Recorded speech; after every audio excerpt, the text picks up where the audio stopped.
having their trust, building up their passion towards the topic, and then providing them with good stories that they can relate to and help them recall these principles at the crunch time of the exam. And it's also important not to overload the students. Congratulations on being one of the first Sri Lankans to be working at the International Accounting Standards Board. Hello, and a very warm welcome to episode 4 of Learning Pod, brought to you exclusively by Infinity Learning Space. Today, we are extremely honored to introduce Mr. Arjun Dangala, who will be lecturing CL2. Hello, Mr. Arjuna. How are you? And a very warm welcome to Learning Pod. Thank you for joining us. Thank you, Dominda. Thank you for having me. A pleasure to be here. The pleasure is all ours. And to introduce Mr. Arjun Dangala, let me briefly introduce Mr. Dangala to you. Mr. Dangala is a Director Assurance, IFRS and Special Projects at Ernst & Young with over 15 years of experience in transaction services, corporate reporting, IFRS and advisory.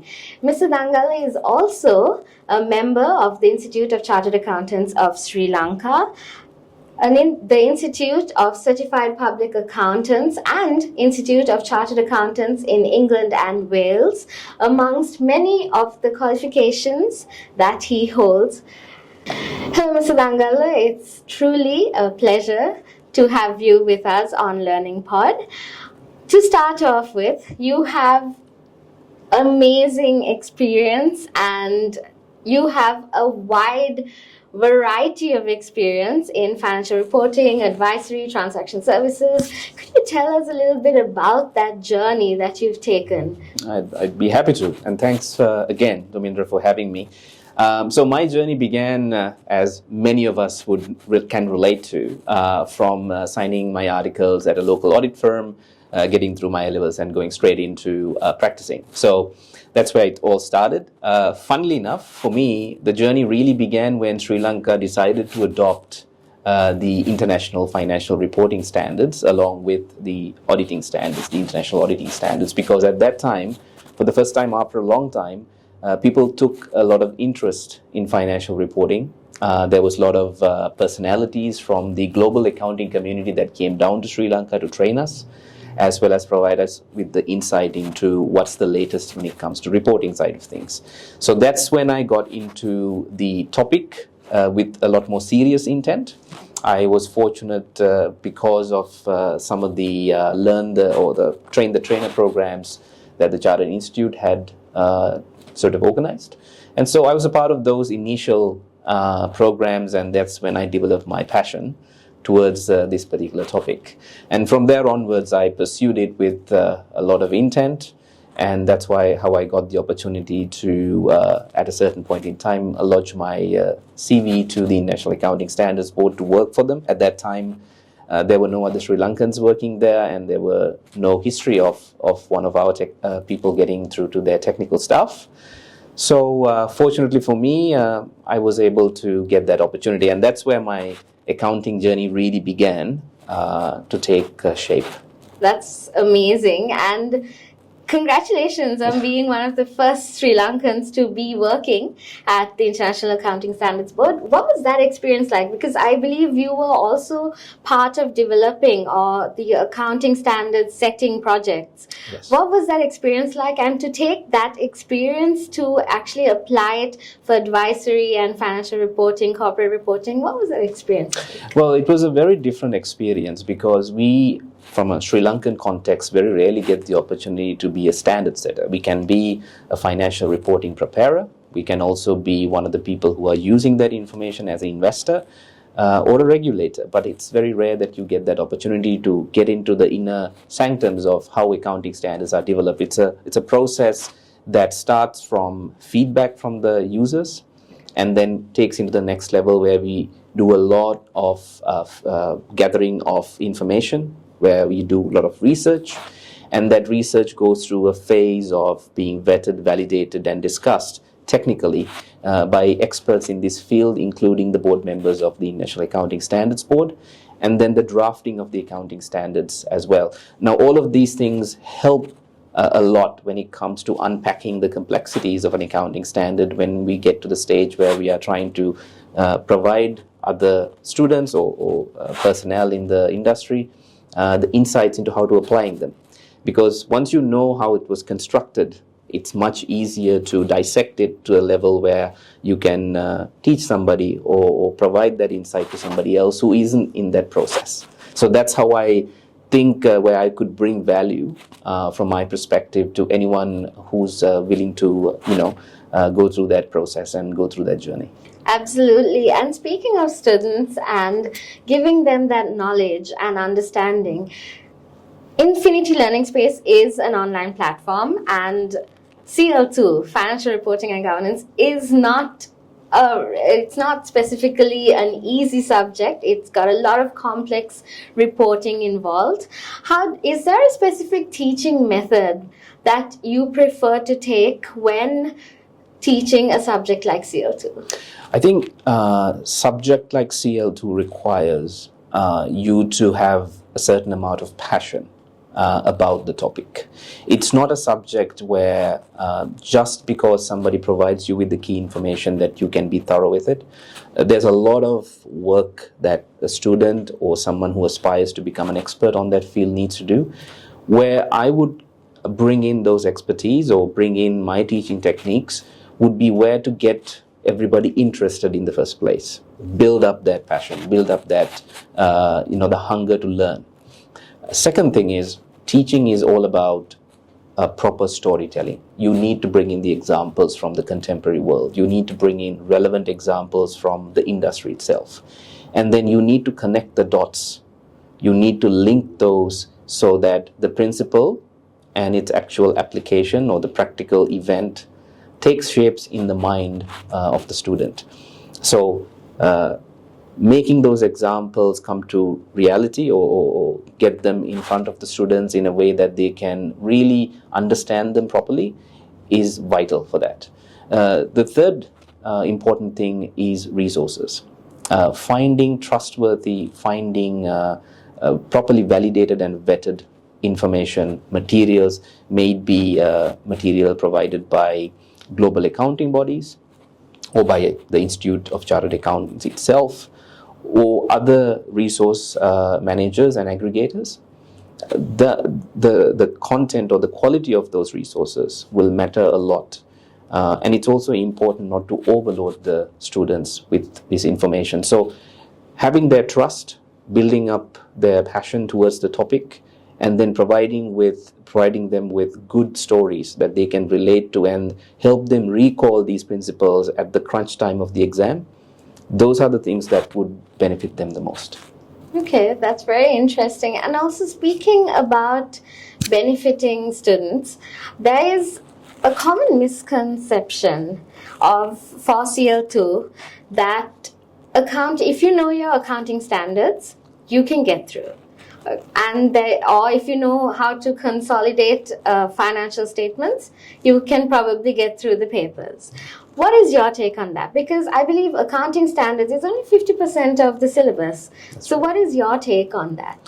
Yeah, I think that it's a bit of an ill discipline that has been sort of brought about by some of the ways and means of maybe it's lecturing, maybe it's the way that students have come into this subject, their mindset.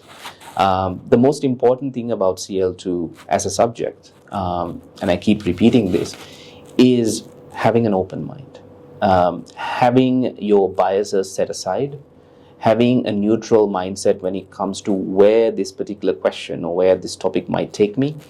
Having that mindset helps a lot for you to, first of all, absorb information, because when you empty your mind of all the prejudices and all these biases, you tend to absorb a lot more information. And then also your ability to recall that information when you need it. So that's important. To answer your question about the weightage and what to focus on, CL2 is a paper that has many mini battles. Those are the different sections in the paper. Like, you have a section on consolidated financial statements, you have accounting standards, you have regulatory matters, and you have governance. So A person who would score the most in these papers would be a person who knows thoroughly all these sections. And most students, they tend to fall into the trap of having their own pet subject as well. It could be accounting standards, or it could be consolidated financial consolidated financial statements. And that could be driven because that's what you do in your day-to-day work life. You might be a financial controller by trade, and therefore you might be doing a lot of consolidation financial statements, and you might be attempting those questions a lot. So again, coming away from those sort of biases would enable you to be an all-rounder. And an all-rounder is what we're trying to produce at the end of this course, who's able to meet any question that the paper setter might have already put up, so that you can be agile and flexible enough to answer any question that comes through. Okay, well, that's speaking about being an all-rounder, because when we speak about financial statements, financial accounting, reporting standards, there's also governance that's involved. And financial governance plays a big role in your day-to-day life in corporates. How does that knowledge, or how would you take that knowledge, because a lot of people already apply it in the real world. Yes. How would you use that in your teaching as well? I think having a good knowledge about governance is all about your ability to have a keen eye towards what is ethically correct, as well as keep a keen eye to what's happening in the contemporary business world. Because in today's age, normally our governance is governed or directed by a lot of rules and regulations.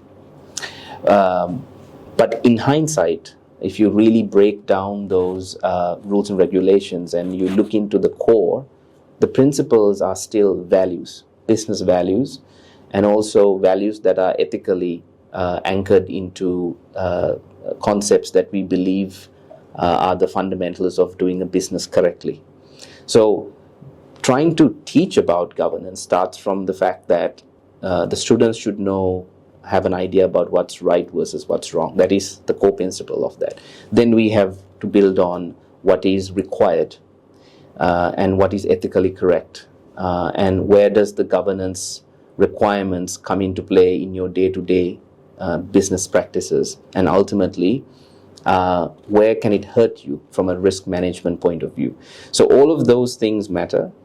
It's not just learning the rules, it's about how they apply when you're doing businesses every day. And as you know, the recent events and the recent situations that has taken place in Sri Lanka has a lot to do with failures when it comes to corporate governance. So it is a very prevalent topic that we know for a fact that the examiner would have set their eyes on. So from our end, it's important to make sure we put enough weightage to it. And from the students' perspective, we need to encourage them to keep a keen eye out on failures of corporate governance and what they would have done if they were in situations where they are those who have the power to govern. Yeah, that's true. And okay, so since you spoke about corporate governance and you touched upon the fact that everyone does already have a lot of information on, and that they should select what's best for them. But there are also a few resource materials that students do have access to, and they are also required to have access to and look into. Yes. Are there specific resource materials that you recommend for them? Is the study text only enough? Would it be enough to just watch the videos? What is your take on that? I think watching the videos or the study text is the minimum that anyone can attempt. Now, we all know everybody has very different lifestyles. There might be a lot of commitments, there is time pressure, there's priorities in anyone's life. The most important thing to do in deciding which material to refer to is, first of all, set your priorities. Like, what is the time that you have in order for you to consume this material, and then prioritize according to the material that you have. So if you're very limited for time, if you're at the crunch end of the examination preparation cycle, then you might only have time to look through the videos and also the study text. But if you're someone who's starting out from the beginning, from day one, you have 6 months to go, then there are so many other parts of the accounting universe that you can explore. And most of the content should come from valid, authorized education providers and accounting bodies. So Institute of Chartered Accountants does a lot of work in educating our accounting community. There are other such associations as well, like the AAT, CPA, and a few others. So it's important for us to keep abreast of all that. And also I would specially highlight the accounting standard setters like the IASB, who produces from time to time content, educational material, so that they can be used free of charge. And as a part of this course, I have the full intention of making sure that I make these resources available to our students, because they might not be easily found at times. And also, what's the most convenient and the cost-effective way of accessing this material might not be that well known. So by doing that, you'll be able to explore a lot more content. But I think the most important thing is to understand what is your time constraint, what are your other commitments. You might be attempting other subjects. So setting a good plan is very important. Okay, I think we all need to actually have a plan. And speaking about plans and how the institute also publishes a lot of information, like you mentioned, they also publish the examiner's comments. Most of the time, or rather every single time they have a session, they have the examiner's comments, which we have gone through and analyzed. And in those examiner's comments, some of the important weaknesses that they had mentioned were how students failed to discuss and compare SLFRS for SMEs with the full SLFRS. What is going wrong? Why do students make that mistake, in your opinion? In my opinion, it's multifolded. One of the biggest issues is that normally, unless you're working for a private, unless you're working for a corporate that is listed, in most cases, you would be applying the SME standard or SLFRS for SMEs in your real life. So most of our students, as you know, what they do outside of the lecture rooms is that they're in practice. They might be in auditing, they might be in practice preparing financial statements. So the students who are not in the accounting firms, who are working in the private sector, there are two sets of students there. There are students who would be providing their services to small or medium-sized private limited entities. Then there are students who are in the staff or the accounting staff of large corporates, QPLs, and large public organizations. So the first set of students might never come across applying the full set of IFRSs in their day-to-day. So for them, learning about it comes through only through learning providers or through the study text that the Chartered Institute produces. The opposite is true for the students who are applying full IFRS day in, day out.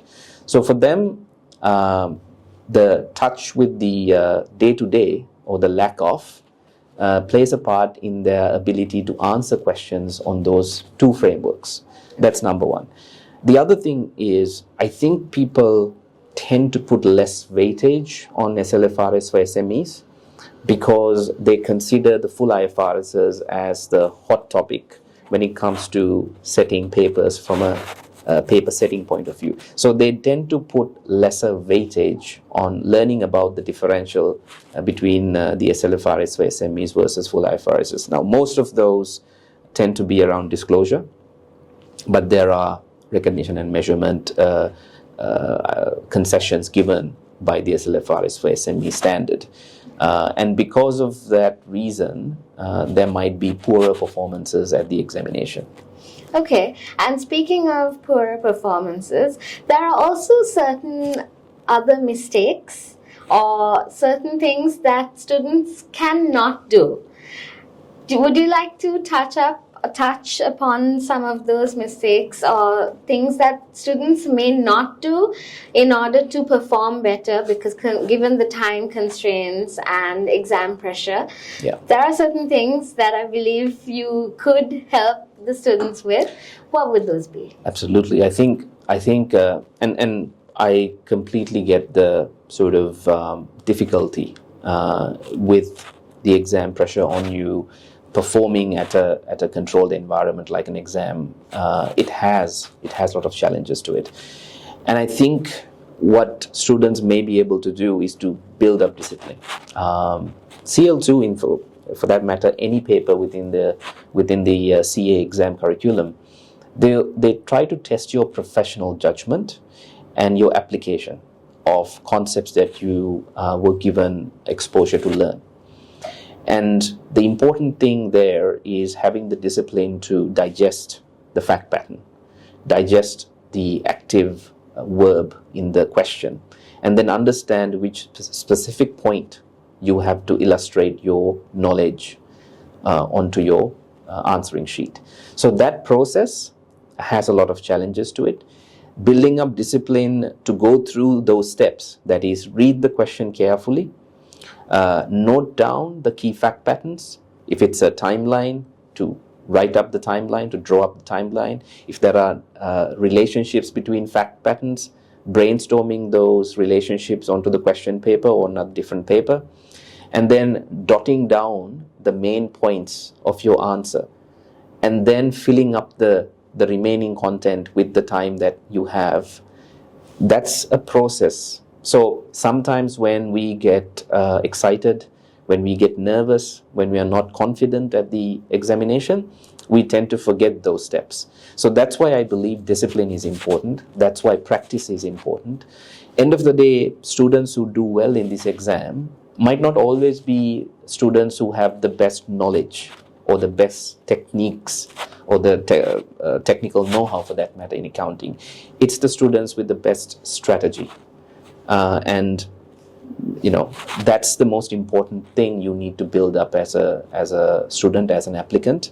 Also, it's important to keep, like I said, an open mind. And when you read a question, do not assume this is what the question is asking.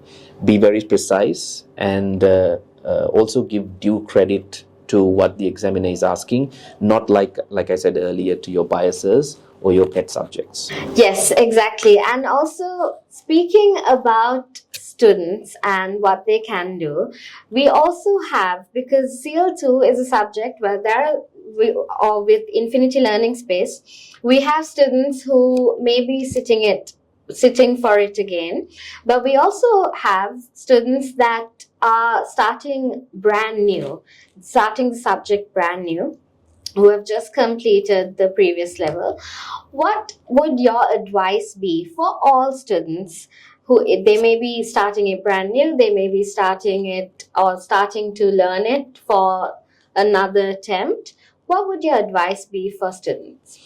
I think it's very important for the students to build up a good support network. If you don't, or if you haven't already, tapping into your network of colleagues who have gotten through the exam, who have attempted the exam in the past, tap into the working groups, the study groups, and all the other forums that, for example, the Institute of Chartered Accountants might give you. Tapping into resources beforehand is vital, because then you build up the background, and then you can also assess what's the best mode that you might approach this examination on. The other thing to keep in mind is corporate level is a step up from the level at which you had attempted your last exam.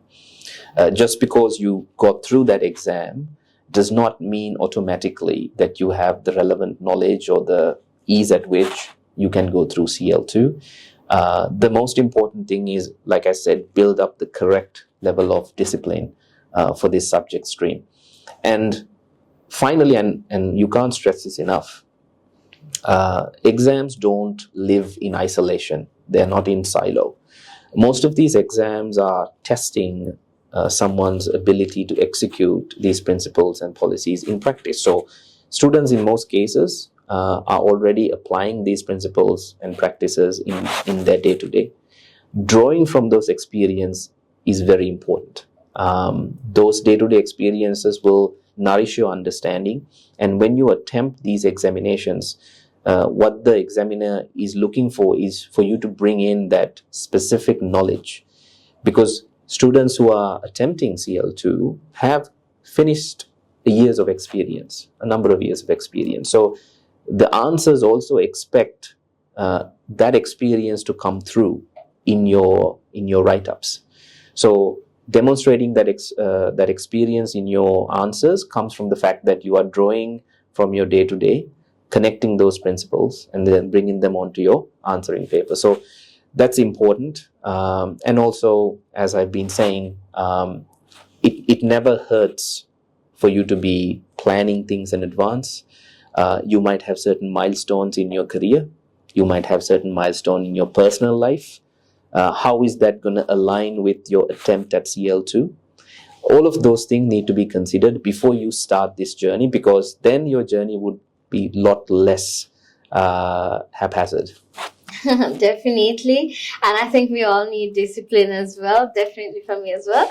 Well, thank you so much, Mr. Dangala, for speaking to us and for such a insightful discussion, which I'm sure all our students that are watching will surely find very important. And we are very honored and blessed to have you join us for this discussion, as well as with Infinity Learning Space. So thank you very much once again for speaking to us. Thank you, Dhamendra. Pleasure was all mine. Thanks. Well, thank you once again. And that's it for the 4th episode of Learning Pod. Stay tuned with Infinity Learning Space as we bring you more episodes with the Learning Pod.